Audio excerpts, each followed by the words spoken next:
اتنی محبت بھی نہ کرو کہ آس پاس سے بے خبر ہو جاؤ۔ سب سے بڑی کمزوری تمہاری مایوسی ہے۔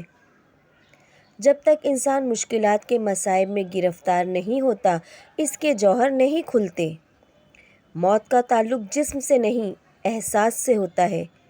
خدا ہمیں وہاں ملتا ہے جہاں ہم خود سے بھی چھپنا چاہتے ہیں۔ وہ عورت سب سے زیادہ کمتر ہے جو اپنے شوہر کی نافرمانی کرتی ہے اور اپنے شوہر کی باتوں کو ہلکا لیتی ہے۔ اس سے زیادہ کمتر اور کوئی نہیں۔ 4 چیزوں کو تھوڑا نہ سمجھو: قرض، مرض، دشمن، آگ۔ کسی کا دل توڑنے سے پہلے سوچ لو کہ تم بھی دل رکھتے ہو، اور جب دل ٹوٹتا ہے تو اس کی آواز کسی کو سنائی نہیں دیتی۔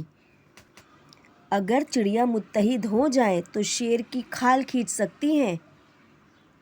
کام کرنے والوں کی قدر کرو، کان بھرنے والوں کی نہیں، کیونکہ کام کرنے والے آپ کو بہت کم ملتے ہیں اور کان بھرنے والے ہر جگہ پر میسر ہوتے ہیں۔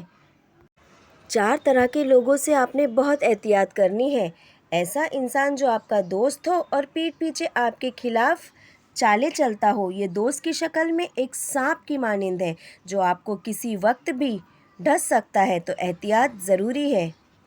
دوسرا، ایسا انسان جو ہر وقت آپ کے کام میں مداخلت کرتا ہو اور آپ کو آگے بڑھنے سے روکتا ہو۔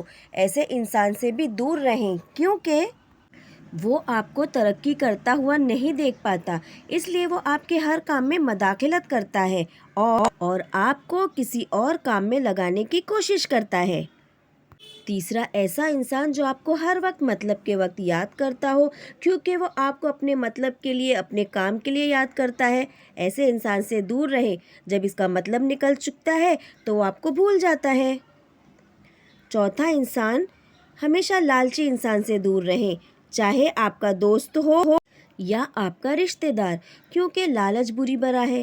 جب انسان لالچ میں پڑ سکتا ہے تو وہ رشتوں کی پہچان بھول جاتا ہے اور آپ کو نقصان پہنچانے کے لیے کسی بھی حد تک گر سکتا ہے۔